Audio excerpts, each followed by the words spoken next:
Well, what's up, guys? How you guys been? It's been a long Good. time. How are you? How are you doing? Good. Let's get right into it. How has it been making your new single that just came out, The Tide?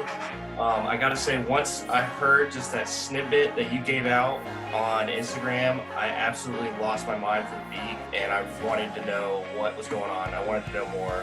Talk to me about what went into the song and how it came to life. Sure. Well, yeah. Well, yeah. Thanks. I'm glad you liked it and reached out. Basically, that lead melody, I actually had like a demo version of the song, where that was kind of like almost like a rhythm guitar part. It was much more like of the rhythm, and I just had always had that kind of riff, and I thought it was melodic and I liked it. And then really what happened was I had kind of written the skeleton of the song about just the idea of friends or people who kind of wanted to fight you on your beliefs, or just fight you on like just hold you down basically. And then really it was we're not really a overtly political or punk band or anything, but there was in the 2016 election, I felt kind of a connection between just what was happening in the world and what was going on in my personal life. And then in 2017, when I had my manic episode and I really lost a lot of friends and just a lot of people in the community, I felt like it was a good song to kind of revisit and just take the idea and then kind of work it with the new context. And then as far as like the beat and how it all came together, honestly, our process is pretty similar for most songs. It usually starts with me or Meg or Jimmy has a song idea and we bring to the band, and we kind of fleshed out as a band. And that was one where I think I worked with Jimmy and Meg on that lead, and then we came to Evan with kind of like who plays drums, and with just kind of like an idea, and said we wanted to have this really anthemic, bombastic kind of feel, and he just started playing this beat, and we were like, okay, yeah, that's it. It was that simple. It was just kind of came together like that. Mm-hmm. That's amazing, just to know that like five of you, when you come together as an artist, like sing things like that, just kind of manifest. Like it really is. If everybody's really on the same page, especially emotionally, I think we're all feeling that kind of vibe at the time. And then what is so cool about our collaboration, I feel, is that everybody really puts in an equal, if you can even make that equal amongst five people, amount of effort into every song.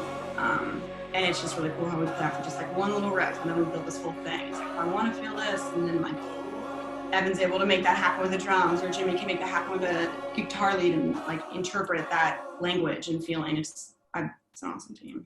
One thing that's really been very helpful is Evan, our drummer. He was actually a drum major in high school, in like the actual like the band, and then actually went to college for music, and Meg has some you went to school for music, and Jimmy's got some training. And so a lot of times when we get to the point where a song is going from just my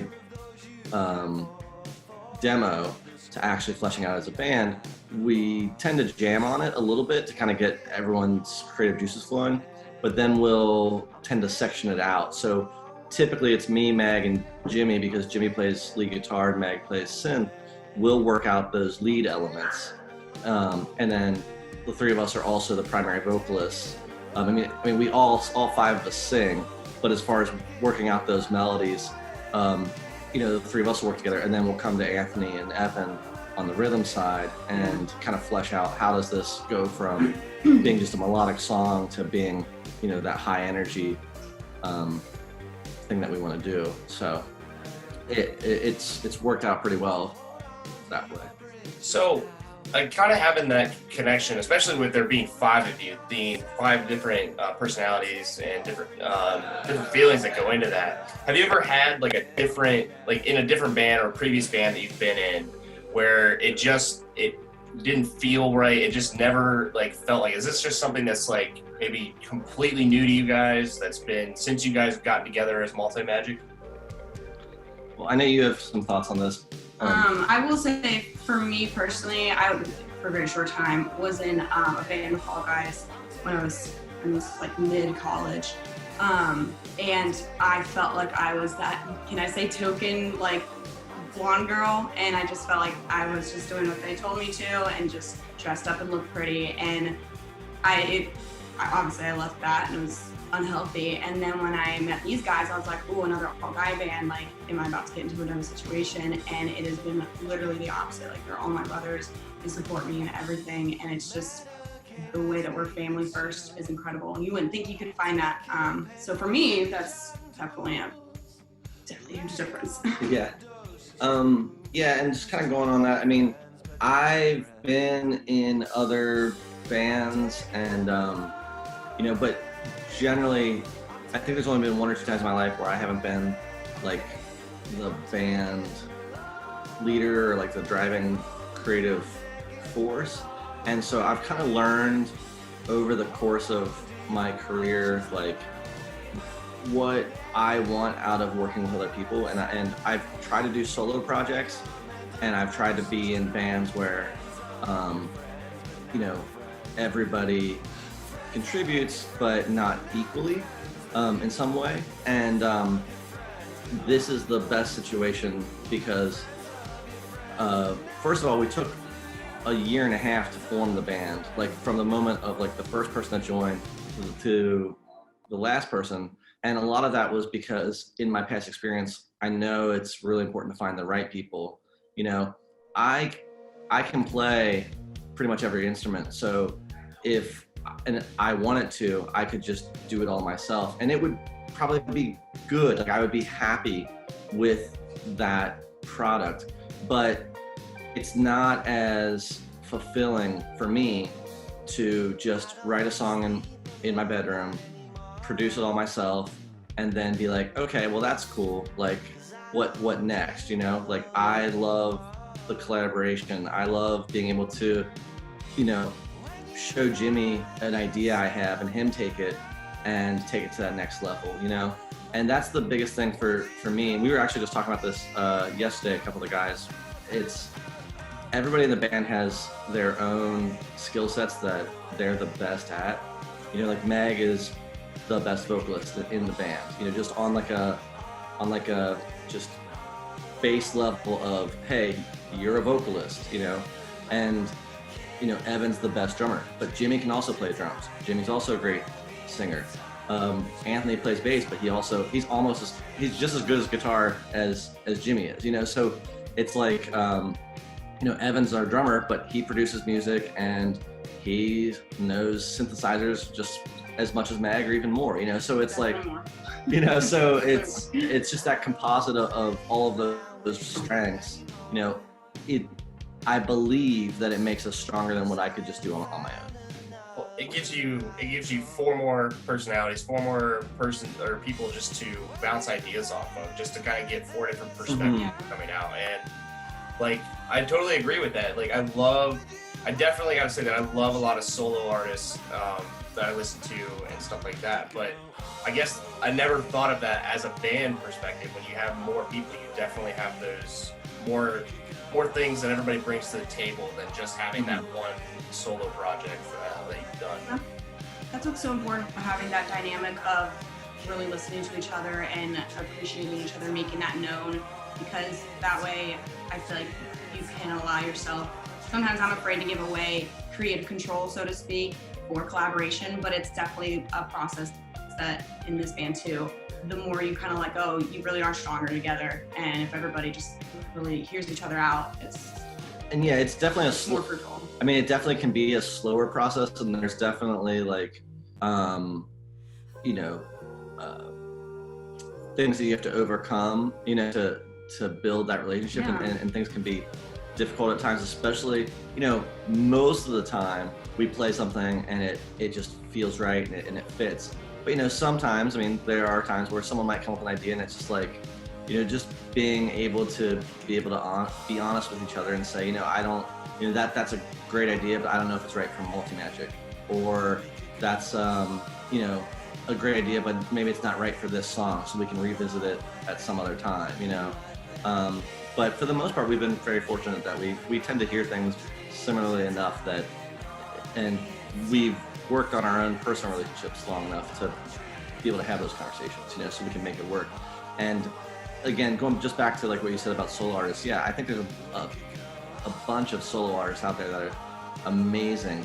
I've just found that for myself, I think I could do it on my own, you know, but I know that when I have tried that in the past, it doesn't, like, basically I've put out music and then I'll introduce those songs to the band and we'll start learning them to play live, like not this band, but the band I was playing in. And then as we're working out the live version of the songs, someone will come up with something better than what I did on the record. And it was like, well, now I want to go and re-record it, you know? And so, because first and foremost, I love live music, you know? I love listening to music just in, you know, in my room or whatever, driving. But as everyone knows, I mean, live is where you really get that full extent of it, you know, and everything.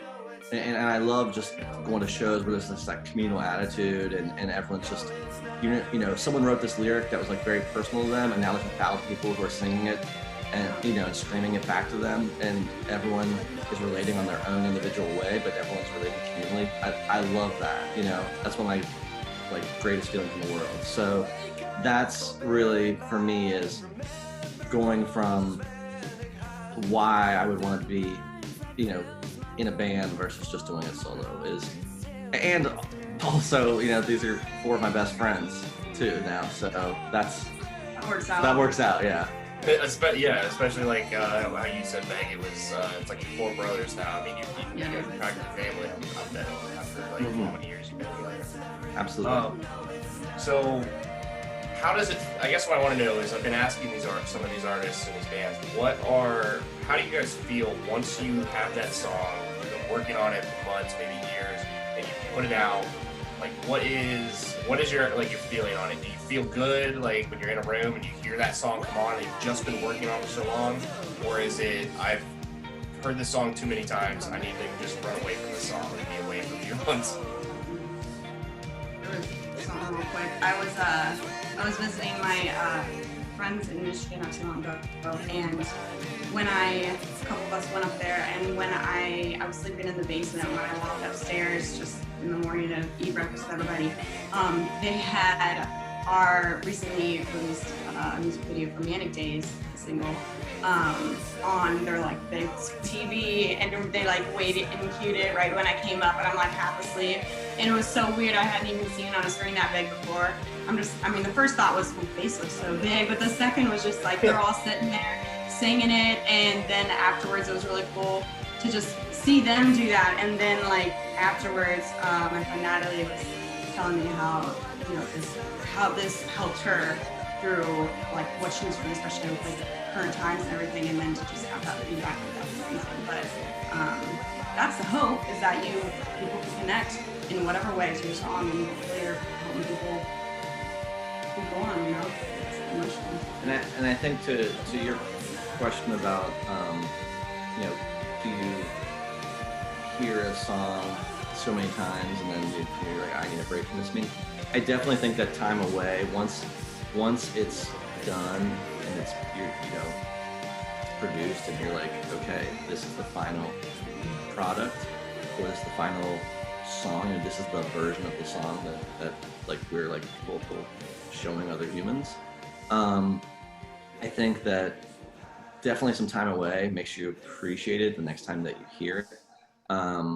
but it's so fun because like we'll be working on something and you know you have like the version of the song that eventually makes the recording, but you know on the album, I mean there's 5 of us and we all sing, but you know we've doubled vocals, we've recorded crowd vocals, you know we're putting a lot more than what just 5 people can do. And so then when you go to play it live, you have to kind of figure out, okay, well, how can we get this to be as close to that as possible? And then every time that someone new hears that song, or you get to play it live, for me anyways, and I think for most songwriters and performers, you know, somebody once said that when you look out there and you realize that someone in the crowd, this is the first time they're gonna hear a song, and someone in the crowd, this is the last time they're gonna hear this song. And so just trying to make every performance like, you know, special in that way. And I just think that that's the same way, you know, yeah, just with the songs, when you hear it, I think it's just important to remember that. And I think that's what was special about that time, was that because we worked on all the editing for I know I talk about the music video, but I was so sick of the song itself, and we had worked so many hours and days on doing the editing for that, and so I was at that point like done with this for a minute, and then walking up there, it was kind of like that was that break, and then it was refresh. I was like, whoa, that's cool, like, you know. But yeah, definitely, you gotta finally like decide on that final demo, you could say, recording, but my art teacher in high school always used to say, sometimes the piece is finished before you are. And I always try and think about that, because in the world of, you know, that we're living in with creativity, you can just keep going and going, you know, and at some point you just kind of have to say, all right, it's done, you know? So I think that's important. That's awesome to kind of hear. I've always found that kind of interesting over these interviews I've been doing. Like, it just seems like everybody kind of has their own take on, obviously, their own music that they've created, and it's really cool to kind of like get a little insight on that. So I've been kind of getting some readings on some, I guess, what people would compare you to as Multimagic and with other bands. I just wanted to read off a couple of them.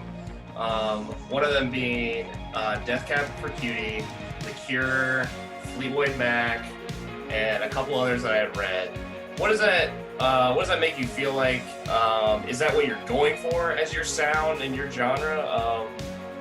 What are your thoughts? I mean, if people want to, you know, refer to us as sounding like at least the 3 bands that you mentioned, I'm thrilled for that, because I love all 3 of those bands, you know, and I think that all 3 of them do what we're trying to do, which is they write great songs. They write songs that feel both fresh and timeless at the same time, and they write songs that lyrically people across the world have connected with in a very personal way. But then you go and see them live, and they put on these amazing live shows, and I think all of that, you know, whatever genre you want to call those bands, or want to call Multimagic or whatever, at the end of the day, I'm a fan of anything that can do that, you know, anything that can, if it's a strong song, you know, if it's melodic, and lyrically people can connect with it, and then being able to perform live in a way that's engaging, I think I'll take those comparisons all day, so.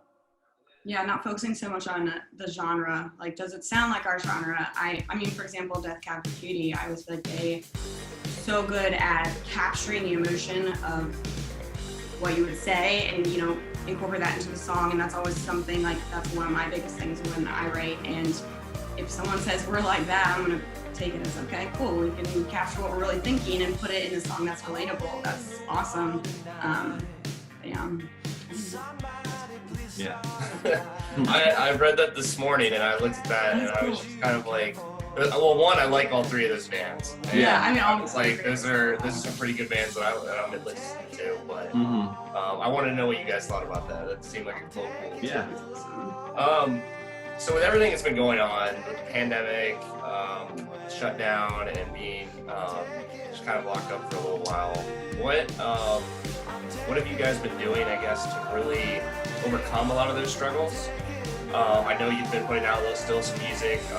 I saw you guys did like a music video from like, it looked like somebody's apartment that you guys did it completely.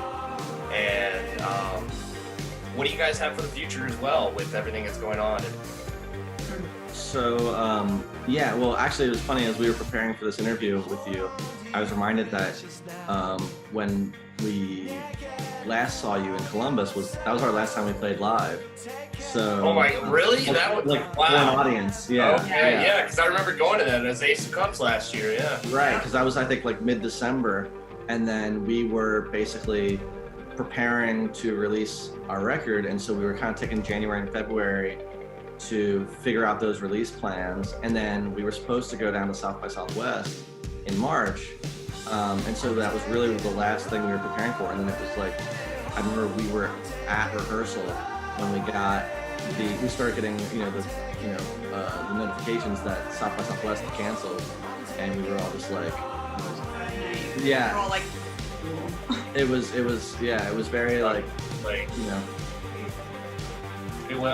it's funny that you bring up South by Southwest. I was actually just talking with a photographer and musician yesterday who was talking about how he was going to that got canceled right there. It's insane this year. Yeah, so we really had to, and then it was that following Monday or Tuesday, we're in Ohio, and that's when the stay-at-home order happened. So it was very quick. You went from this thing that's happening in other places of the world, then it was like, okay, this thing's happening in other places of the country. Yeah, what's going on? And then all of a sudden it's like, oh wow, it's like now we're in our home. So for those first 2 months, we tried to be as safe and responsible as possible, and it was really hard because we couldn't get together. I think in our vinyl record, we had already decided that we would want to put that out exclusively on April 4th, and there was no time to change that. We were already promoting it, the label was already promoting that, and so really the only thing we could do was Meg and I got together. We felt like if just the two of us got together and then self-quarantined, we could try to do something. And so we tried to do a few, like we did a really great website, VNYL or Get Vinyl. They let us do like a takeover of their Instagram, and that was really cool. And so we had a couple things just to promote it, but really there wasn't much we could do. We were stuck at home. And then in May, as the state started to kind of open up, we all, had like conversations and talked a lot back and forth and said, okay, well, if the five of us can get together safely, but we're in our own bubble, and we talked about like who's going to see parents or who's going to see other friends, we're not going out to other places. And we just tried to be really what we felt as responsible as possible. And so we just started to get together, and we were like, well, we don't know what's going to happen with live music, so let's kind of pivot to studio stuff, and let's pivot to trying to figure out live streams. But can we figure out live streams in a way that's like not just, there's nothing wrong with someone just picking up an acoustic guitar and standing in front of a camera, but I think audience, is probably getting a little like, okay, I've seen that a bunch now. We saw it for 2-3 months straight. So how can we do that? How can we put on a performance that's gonna be as close to a Multimagic live experience as possible? And so, we're still trying to figure that out. I think we've gotten good progress. We actually, this week, we're signing a lease on our new studio space, which we're excited about, but we have to yeah. But we have to build the whole thing out, so the next month or two is going to be just building that out. And then hopefully by October, we'll be actually able to start producing a lot more of that live stream and, that sort of thing. But I think, we're just excited about the future. I know it's unknown, and it's really, it sucks. Like, we wanted to be touring this summer. We wanted to be playing festivals, but at the end of the day, people who are trying to do that prematurely, you know, I mean, I'm not going to say anything bad about anybody, but I just think that right now, the more responsible that people can be, you know, the sooner this thing will get figured out and we'll get back to normal, you know, or whatever normal is going to be in the future, you know. And so that's what we've just been trying to, you know, just trying to think about, okay, well, and then also trying to think about what can we do if we can't play live, how can, you know, we're releasing a record, you know, on September 4th, how can we promote that music? So we've also been learning new skills. Like Meg and I learned how to edit video, you know, and we've got a friend who helps us out with music video stuff, and he's been really great, you know, trying to get together with us when he can. And so we've just been trying to create as much of that content as we can. And so, you know, I think that's all we really can do.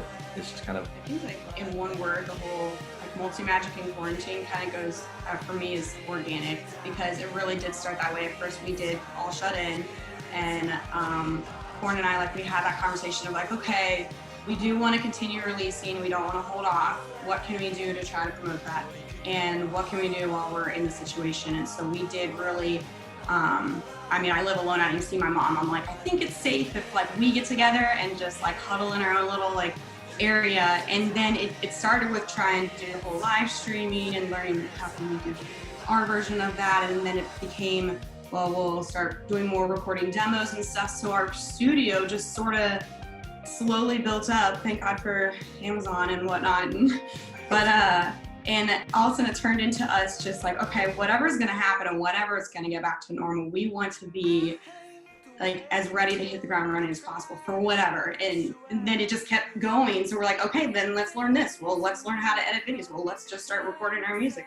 So now, I mean, it's all packed up because we're about to move, but we pretty much turned this apartment into an actual studio. And now I feel like we're gonna be so much more prepared and ready to just stronger as a whole. Like we've been learning things outside of just writing and recording and performing your music. I mean, all the different parts that other people like play to make it happen. It's been so cool to really learn the full picture of the industry.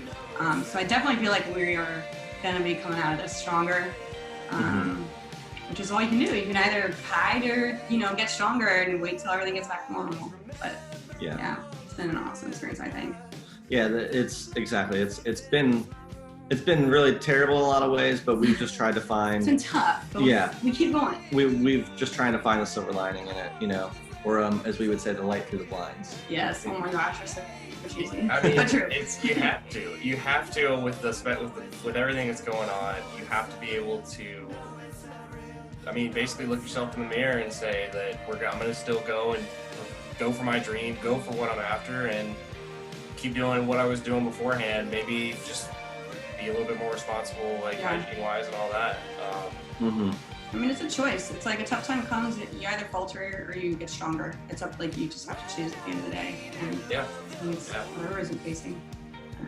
Well, guys, I don't want to hold you up anymore. I just want to thank you so much for sitting down with me this morning and taking this interview. It means a lot, especially since I haven't been able to see you guys since your last performance, obviously. I know. Yeah, we miss you. Yeah, I miss you guys. You gotta get on Jimmy, Anthony, and Evan and tell them that I'm holding it for them because they weren't here this morning. They didn't show up. I'm disappointed. I wanted to see them all, but no, I'm super happy. And guys, good luck on the studio and your new album, which will be released digitally next Friday, September 4th.